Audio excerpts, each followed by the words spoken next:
Hi, everyone. Welcome to Interchange. I'm Dan Jones. Thank you so very much for joining us. Important things to talk about again today. The tragic mass murder shooting at the Washington Navy Yard. Is there really anything you can do to prevent these things? We'll talk about another report showing Milwaukee to be one of the poorest big cities in America. And we'll talk about the Milwaukee Public School District not ranking very well this week and changing the way it grades its students. Let me introduce everybody. Joel McNally, longtime newspaper columnist. Gerard Randall, education consultant, local job creation expert. And of course, Denise Callaway, communications and public relations professional. Rick Horowitz will be along with his commentary at the end of the show. Let's talk first about the Navy Yard shooting, which left 12 people dead. Once again, it appears to be a deadly combination of someone with severe mental health problems with access to guns. This seems to be happening so often that you worry if we're becoming almost immune to it, Joel. Are you getting less shocked every time this happens? Yeah, how can you be? I think we continue to be shocked that it can happen over and over and over, and we apparently don't have courageous enough political leadership to do anything. This time they seem to want to be concentrating on the mental health side of it, because the last horrible incident we had, we tried to do something about guns, and our politicians do not have the courage to do anything about guns. Even changes that 90% of the people in the country approve of, they simply, our political system has failed us. So now they're saying, this time, well, let's talk a lot about mental health. Well, we should talk a lot about mental health, but not to the extent that we give the idea that people with mental health problems are dangerous people in our midst, and we all have to fear them. But we do need definitely much more money put into treatment of mental health. And if it takes this and the desire on the part of our political leaders to not do anything about deadly weapons, the obvious instrument of most of these deaths, I'll take, some attention to mental health and treatment and things that are needed in our communities. I just don't want people to get the idea that, people with mental health problems are all a bunch of dangerous lunatics. It's simply not true. People with mental health problems are much more likely to be the victims of violence than to be the perpetrators of violence. I believe that every time this happens, and we know it's going to happen, repeatedly, but every time it happens, we need to continue to put pressure on our political leadership to just do an intelligent thing. We know that weapons of war don't belong in our communities. We know that guns that shoot off 50 rounds in seconds don't belong in our communities. There's no one who needs that kind of a gun for self-protection. And these deadly weapons in the hands of people who are going to use them, we see the consequences, and we apparently aren't troubled enough by it to stop those consequences. Or was it simply a failure of a security clearance system at the Navy Yard? Well, there was a failure there, but I think there were a number of failures that had occurred that would have given us an opportunity to either provide the help to this young man to ensure that he didn't go on the rampage that he went on. There were all kinds of indications along the way that he had mental health issues that could have been addressed. Certainly, the government will go back and look at the length of time that they allow people with these security clearances to hold them and at the same time have access to weapons. They should have done another review of his mental health status at the time that he was terminated from the job. And given that he continued to hold the clearance, and given that they knew that there were some problems that needed to be addressed, I just think there was a total collapse. Will these things continue on? Yes, they will. Just in Chicago, there was a mass shootings, and no one knows what prompted it yet. Some are saying that it was gang-related. I do believe that the kinds of weapons that are out on the streets, these automatic, semi-automatic weapons that have absolutely no use for sportsmen, those are the kinds of weapons that we need to examine. What kind of controls do we have on them, and what kind of controls should we have on them? Just last week, we talked about the situation of the two knuckleheads in Appleton. Look at the terminology that I use, knuckleheads. People's perceptions of of guns in their community drives how they react to those weapons. And so there were those who didn't feel horribly threatened, didn't think that it was a mass shooting opportunity, but these were automatic weapons of war that were in a crowded place that who knew what those weapons were going to be used for.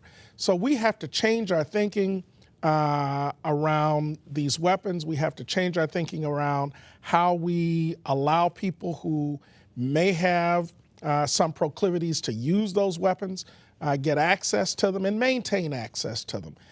And I don't think we've done a very good job of that.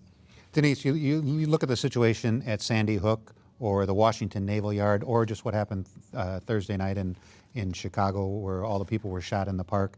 And the reality is you don't see that happening that often in Canada, or you don't see it happening that often in London. Why does it happen so often here? Because they have better gun laws. They have better gun laws. What happened in Washington, D.C. should have never happened there, because Washington, D.C. had all of the safeguards it needed to have in place as it relates to access to weapons and background checks. In the district, you go through a background check, and part of the background check is determining whether or not there are any mental health issues, and those disqualify someone from owning a weapon.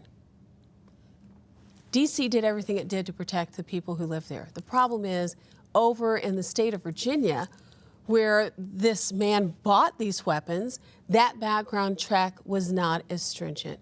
We have to do more than talk about and take a look at what we need to do. We need to actually do something, and we need to hold our representatives accountable for doing that. I don't know what it's going to take for this country to decide that the lives of its citizens are at least as important as the rights of the NRA.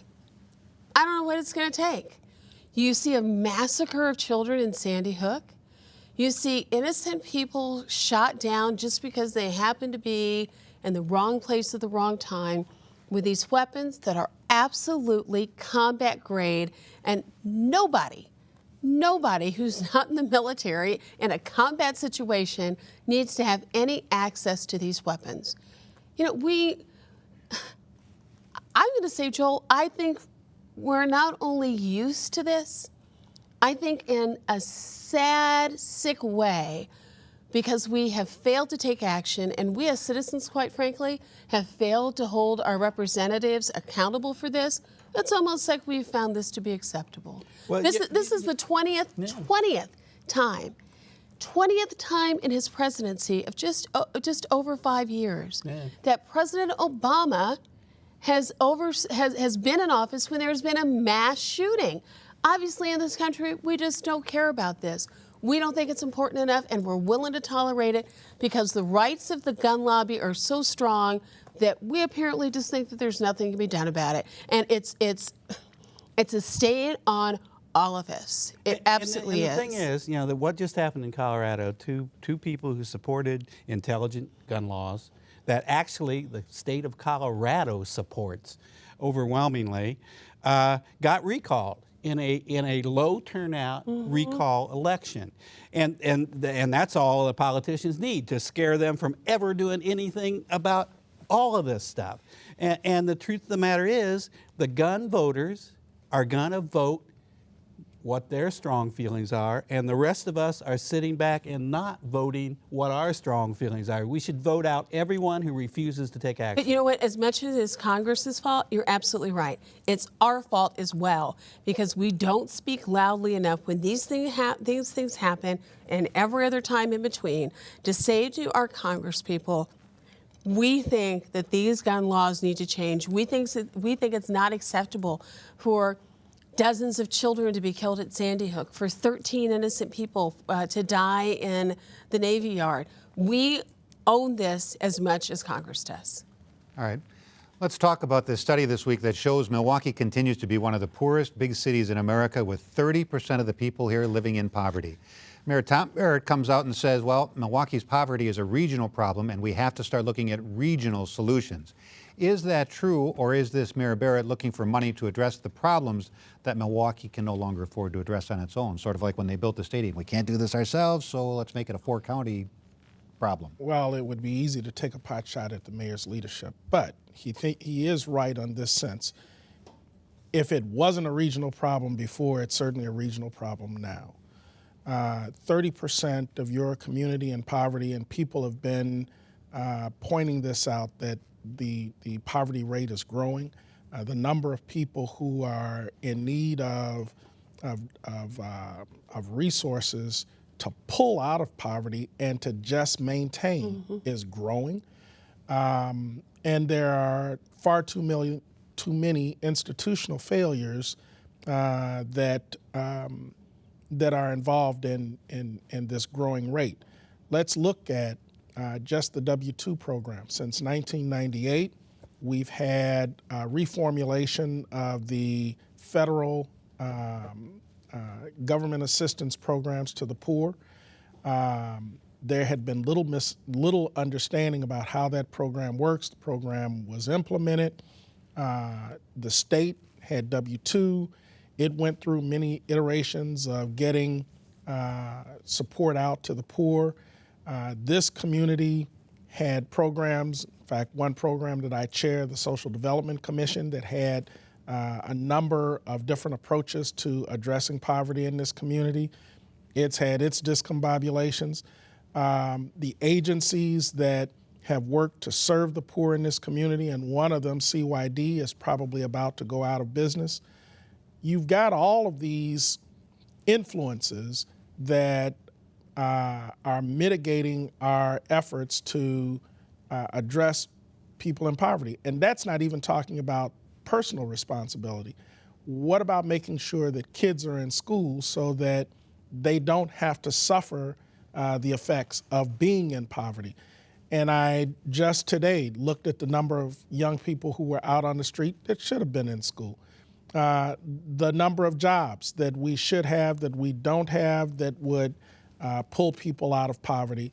There too. That I will jump back and say that the mayor could have done a better job. He made three things his key points: public safety, reducing crime, improving education. And when it came to the whole issue of improving jobs, I can't give him a passing grade, because this community has not done all that it needs to do in order to move people into the jobs we have available, or create the kinds of jobs, that entry-level jobs, that poor people can access so that they don't have to depend on government assistance. But again, if you look strictly at the numbers, 30% Milwaukee, that's a huge number. The numbers are not huge for the rest of Milwaukee County, or Ozaukee County, or Washington County. So why is it a regional problem then? Because the numbers are not out there. Because the only place poor people can afford to live in this region is Milwaukee. Because every time someone proposes affordable housing out in the suburbs, the citizens rise up and threaten to throw out every public official who's in elected office. You know, the fact that this is where the poor people live, and not only that, but you have then, I mean, these poor people in Wisconsin also, in Milwaukee, also live in Wisconsin. And we have the governor of Wisconsin coming out to say, you know, we are going to crack down on poor people that might be getting a little more money than they're supposed to from public assistance. And the Journal Sentinel cheerleads because they've been running stories saying, you know, maybe there's someone out there getting some money they shouldn't have. Poor people have too much money? Are you kidding? And then just this week, the Congress of the United States cut $40 billion from food stamps because, you know, we can't afford to pay all these, you know, children to eat. We do not address the issue of poverty at a federal level, at a state level, or at the local level. Our political leadership, I'm still waiting to hear political leaders stand up and declare a war on poverty. That was the war we withdrew from faster than any war we've ever been in. We simply don't want to call attention to this problem and don't want to do anything about it. And not only are we not doing anything about it, we're making it worse by doing less about it all the time. So what do we do differently that we haven't done 5 years ago, 10 years ago, 15 years ago, 20 years ago?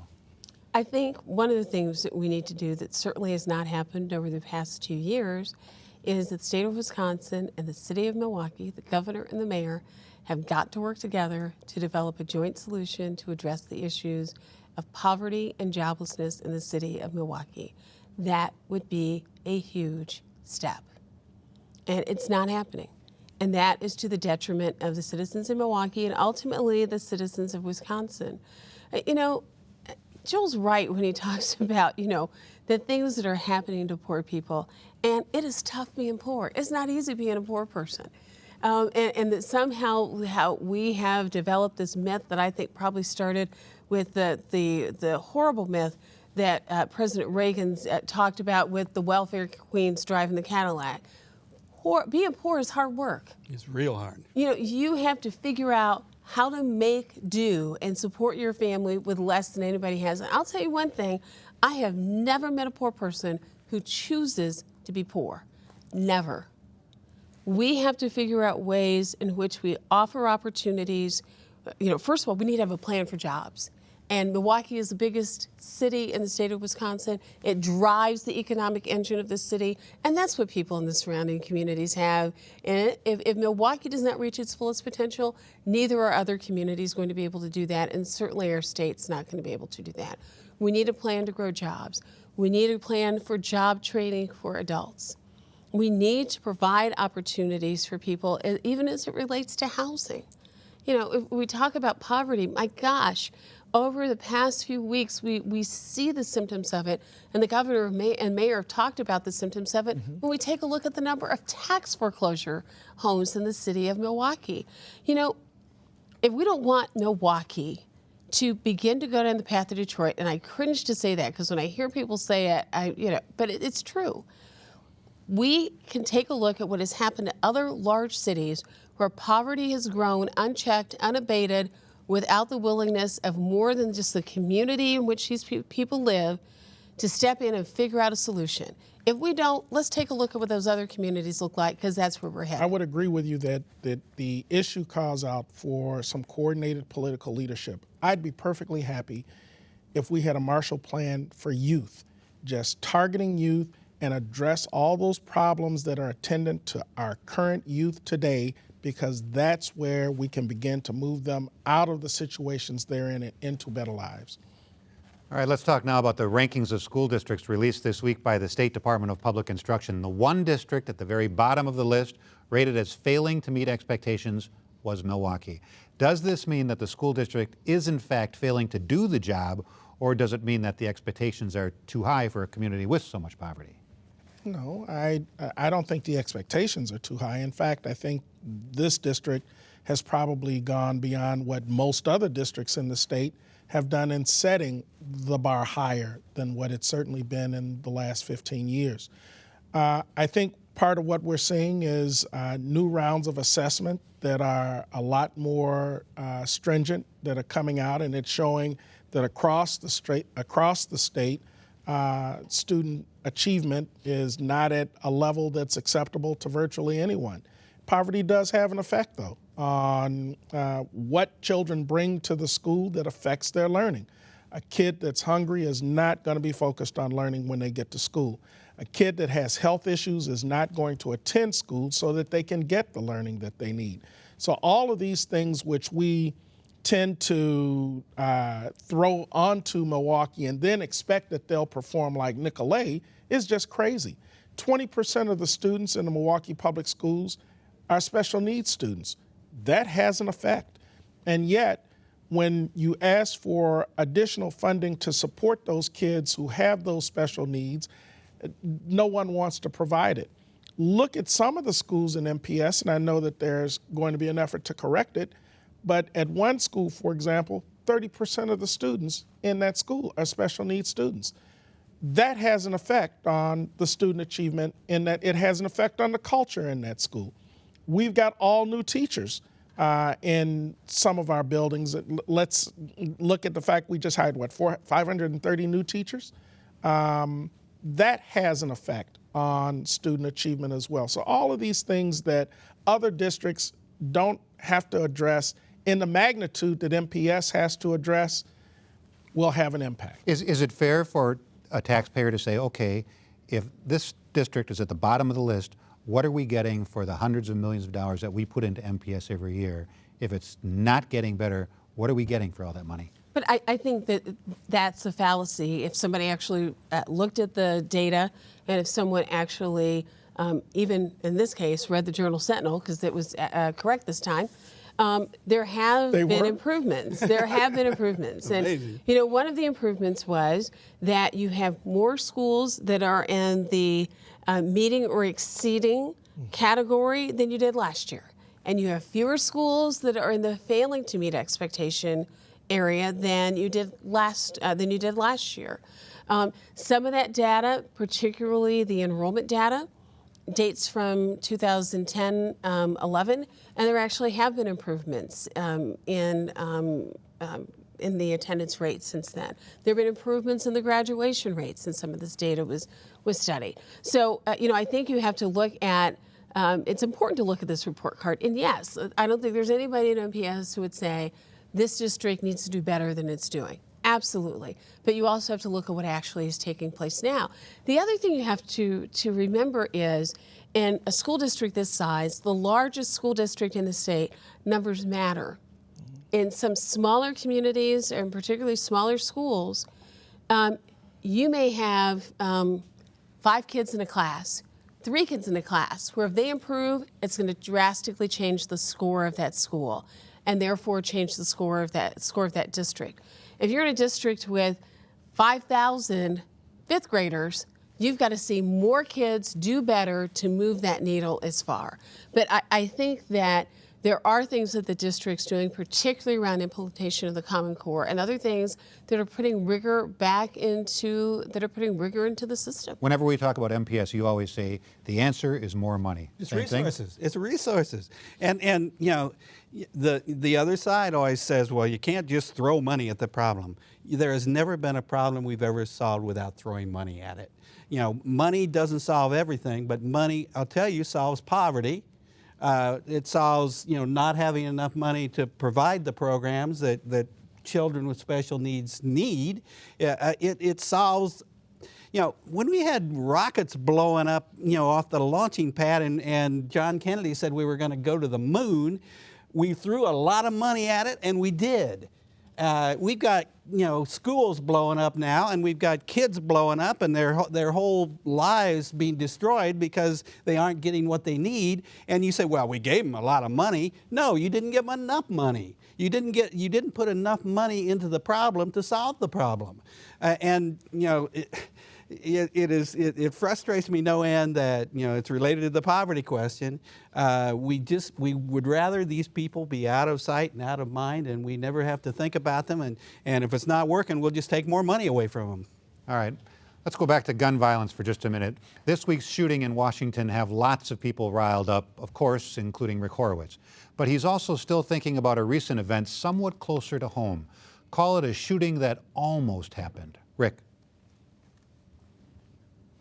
The 2 luckiest guys in America right now? No question. It's those 2 yahoos from Appleton, Wisconsin, who decided to celebrate, to demonstrate, to rub everyone else's noses in their Second Amendment rights by slinging a couple of assault rifles over their shoulders and taking a nice little stroll toward the Appleton Farmers Market. You heard about this, right? Why are these guys lucky? Because they pulled their little stunt before the latest gun carnage at the Washington Navy Yard. If they'd taken that same little stroll after the Navy Yard shootings, there's every chance they'd have been blasted to smithereens. And as far as I'm concerned, the cops who blasted them would have deserved medals. Meanwhile, the yahoos in question are said to be considering suing the Appleton police. It seems they didn't like being handcuffed, being questioned, being briefly detained. What about the Constitution, they're whining? What about our rights? Cry me a river, guys. What about everyone else's rights? You know, like the right to be out in a public place, doing public things without needless fear, without having to worry that 2 guys carrying AR-15s might have mayhem on their minds? And why wouldn't you worry about that? They're bringing assault rifles to a farmer's market. For self-defense, they said. What, are they scared of Taliban turnips? Al-Qaeda carrots? Look, I don't know what precise combination of paranoia and gun lust and overcompensation and straight-up made-in-America stupidity gets people acting this way. You may have the right to carry a weapon, but is that as far as these gundamentalists are willing to think it through and not consider, say, the chance of panic, of some little kid getting trampled in the stampede, of some rookie cop who's just slightly on edge and quick on the trigger? Is he supposed to wait until you actually open fire? Or how about some other equally loony, gun-toting constitutional scholar who sees you coming and decides he's in fear for his life and he's allowed to stand his ground? You think a few innocent bystanders might get caught in the crossfire? Or isn't thinking part of your arsenal? This isn't the OK Corral, it's the Appleton Farmers Market. So you have the right to carry a deadly weapon in a public place. Congratulations. You have the right to remain a moron. But why would you want to? Well, thanks, Rick, and thank you so very much for watching. Enjoy the rest of your weekend.